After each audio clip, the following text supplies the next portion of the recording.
बच्चों, MP high court का final verdict out हो चुका है, जिसका आप सभी को बहुत ही ज्यादा बेसब्री से इंतजार था। बहुत बच्चों ने तो ये भी सोच लिया कि क्या नीट का रिजल्ट पे भी ये असर आने वाला है। पर अब आप सभी को पता है कि नीट का रिजल्ट तो आउट हो ही गया है 2025 का। पर जो कुछ बच्चे थे, I think almost 45 students were there, जिनका फिर से आप देख सकते हो यहां पर मेरी पीछे स्क्रीन लगी है जिसमें लिखा हुआ है कि भाई बिग डिसीजन जो कि एनटीए के द्वारा लिया गया है कि री नीट होगा उन स्पेसिफिक स्टूडेंट्स के लिए जिनके साथ वो प्रॉब्लम थी। तो क्या आप तैयार हैं उस बारे में जानने के लिए? तो मैं हूं आपकी अपनी biology faculty Varsha, and I am gonna discuss all of this MP high court का फैसला, क्या कैसे चीजें हुई है उसके बारे में मैं आपको कॉन्साइज और शॉर्ट में समराइज परफेक्ट इंफॉर्मेशन प्रोवाइड करने वाली हूँ। ठीक है, तो चलिए देखते हैं इस वीडियो को। और हाँ, इससे पहले लाइक करो सेशन को और जल्दी से जल्दी सारे अपने दोस्तों के साथ शेयर करो, because everyone should know this update. चलिए शुरू करते हैं।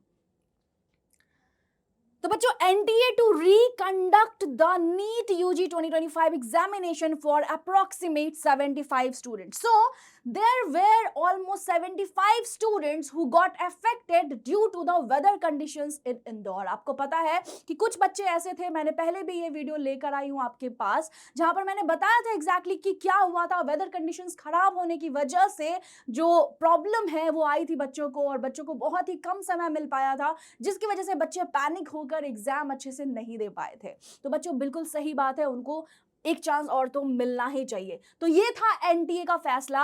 अब आप देख सकते हो यहां पर न्यूज चैनल्स ने भी ऐसा दे दिया है कि the Madhya Pradesh high court directed the national testing agency, that is NTA, to hold a retest of the NEET UG 2025 exam for the candidates who were affected by a power outage at the centers in Indore and Ujjain. So basically power outage कहाँ हुई थी बच्चों? Indore and Ujjain के centres में।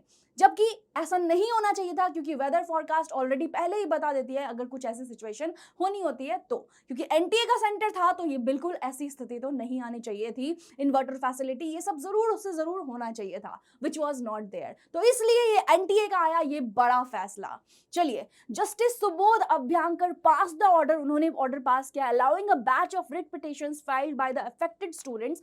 बच्चों, ये सिर्फ और सिर्फ ऐसा नहीं है कि आप सभी एग्जाम दे सकते हैं, ये सिर्फ और सिर्फ उन्हीं स्टूडेंट्स के लिए लागू होता है जिन्होंने रिट पिटिशन जारी किया था, जिन्होंने कंप्लेंट जारी किया था। ऐसा नहीं है कि आप सभी को मिल जाएगा। ठीक है, since the petitioners were put at a disadvantage for no fault of theirs, the court observed that a re-NEET test was necessary. Okay, so I hope it is clear to all of you. अब चलिए देख लेते हैं ये verdict जो exactly आया है।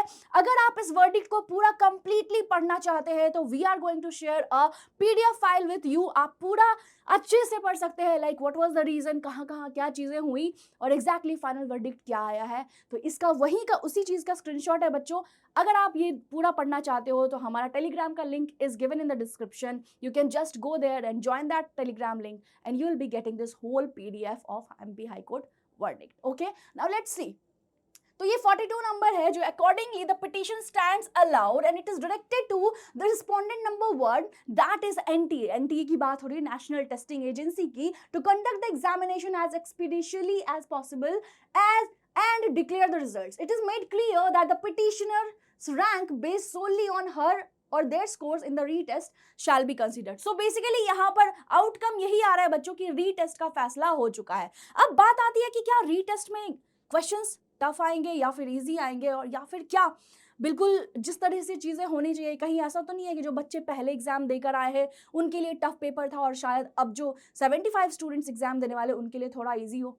कहीं ऐसा तो नहीं होने वाला है। मुझे बताओ आप क्या सोच रहे हो, आपकी क्या सोच है इस पर, आप क्या एक्सपेक्ट कर रहे हो exactly in the comment section itself. और आगे देखते हैं कि एग्जैक्टली अब इसमें इस नीट के री नीट एग्जाम में कौन अपीयर हो सकता है जो कि 2025 में होने वाला है। बच्चों, it is also made clear that this order shall be applicable to those petitioners who have filed their petitions prior to 3rd of June 2025 only. तो बच्चों, ये जो पिटिशंस है, ये जो री नीट है, ये सिर्फ उन्हीं लोगों के लिए होगा जो 3rd जून से पहले बच्चों क्या है 2025 जो एग्जाम था बच्चों, आपको पता है कब हुआ था? 4th of May। तो 3rd जून इज लाइक मतलब रिजल्ट डिक्लेयर होने से पहले ही अगर वो पिटीशन आया है तभी उन्हीं को रीनीट देने का मौका मिलेगा। और बिल्कुल सही बात है, जो बच्चे रिजल्ट का इंतजार करने के बाद अगर कुछ कर रहे हैं मतलब देयर इज सम घपला. Okay, in that. Now, would also include the petitioners who have appeared in the NEET from Ujjain Center. जो Ujjain Center के petitioners हैं उनको include किया जाएगा. Also to those petitioners whose results have been declared but the petitions were filed prior to 3rd of June 2025 when the provisional answer key was released regardless of any interim order having passed in their favor or not. अब देखो बच्चों, result तो out हो ही चुका है NEET 2025 का, पर फिर भी क्योंकि ये उन्होंने पिटीशन ऑलरेडी फाइल किया हुआ था तो उन बच्चों को भी एग्जाम देने का मौका फिर से मिलेगा. तो बच्चों, अगर आप भी इंदौर और उज्जैन के सेंटर से हो और आपने पिटीशन फाइल किया था तो आपको रीनीट देना है. तो अभी से लग जाओ, शुरू हो जाओ और अच्छे से प्रिपेयर करो बच्चों.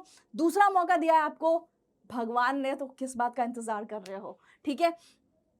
The petitioners who have filed the petitions on or after the 3rd of June 2025 when the provisional answer key was released. तो बच्चों यहाँ पर जो पिटीशंस की बात की गई है, मतलब प्रोविजनल आंसर की, मतलब जो एनटीए ने रिलीज की है उसका इंतजार कर रहे थे अगर बच्चे. मतलब इसका है कि वहां पर कुछ ना कुछ वो सोच रहे थे कि अगर कम आएगा तो वी विल मतलब हम केस को पिटीशन फाइल करेंगे, अदरवाइज नहीं करेंगे. So that's not how it works. तो एनटीए भाई बहुत इंटेलिजेंट है, ऐसे कुछ भी फैसला नहीं लेंगे. ठीक है.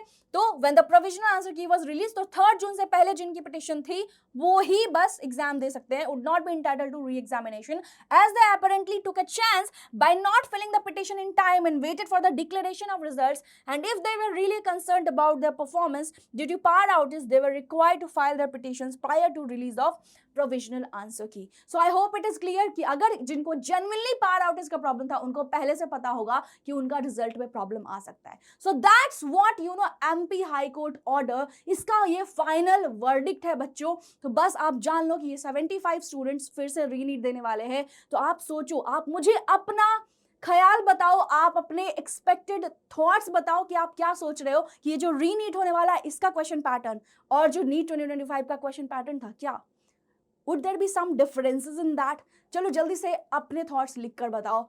और मुझे पता है आप सभी बहुत ही अच्छे फ्यूचर डॉक्टर्स बनने वाले हैं, तो हम आते रहेंगे आपके साथ. बाकी अगर कोई भी वीडियो आपको ऐसी अपडेट्स और इन सब चीज़ों के लिए चाहिए तो फॉलो करो हमारे इस यूट्यूब चैनल को, और सब्सक्राइब नहीं किया है तो please do subscribe our channel because we'll be coming up with such more amazing updates which is related to your NEET preparation journey. Thank you everyone and all the best to all my future doctors, and yes, write your thoughts in the comment section itself. तब तक के लिए bye bye and all the best and all the best जिन बच्चों ने रीनीट exam देना है उनको भी. Thank you everybody.